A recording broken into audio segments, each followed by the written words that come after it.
I take a dish like pad thai or drunken noodles, and I just go with my gut on what I think is gonna expand the flavors, expand the depth, and hit all the taste buds. Where an artist may pick up a paintbrush, Chef Pete Grondin picks up a pan and things begin to sizzle. Through my travels, I did work overseas a little bit, mostly for free rent, but I frequented a lot of restaurants. So I took the best of every restaurant and I put them all into one, and then I created a menu based on global cuisine with my own spin on it. My heart, honestly, that's really what it is. I don't know how to describe it. My staff doesn't understand it because I can just whip up some crazy thing. With dishes inspired by his time overseas, you might be surprised to learn that working in the food industry wasn't exactly the goal. It was more for survival.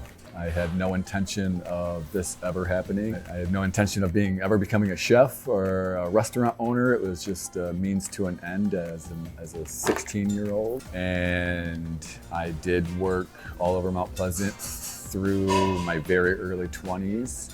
I lived a very colorful life in my teens and most of my 20s, and I struggled with addiction. So I decided to vacate the town, and that's when my life changed, and I moved to Mackinac Island, and that is where I really fell in love with culinary arts and food, and I did a lot of networking there, made a lot of great connections, and from there I decided to move to Hawaii.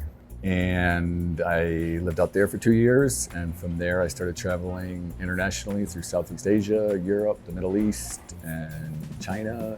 Traveling abroad may have inspired Pete's culinary journey, but it also put him on the path towards something else: peace. I don't know when that changed.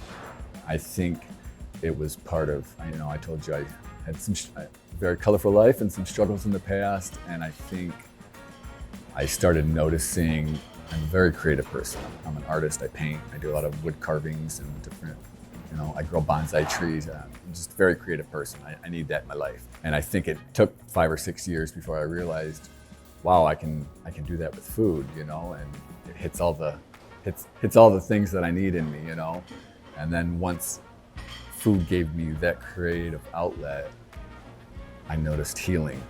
Pete returned to Mount Pleasant and began feeding people out of his food truck. It wasn't easy. 18 months later, though, he opened his first storefront. He credits the community with his success and in return pays it back when he's able. It took a while. It took a lot of sacrifice, going without, my newborn daughter going without.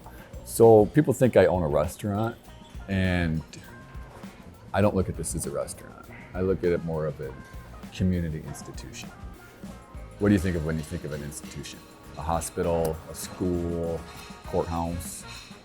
When you walk into those places, you feel it's professional. You feel like you can trust them.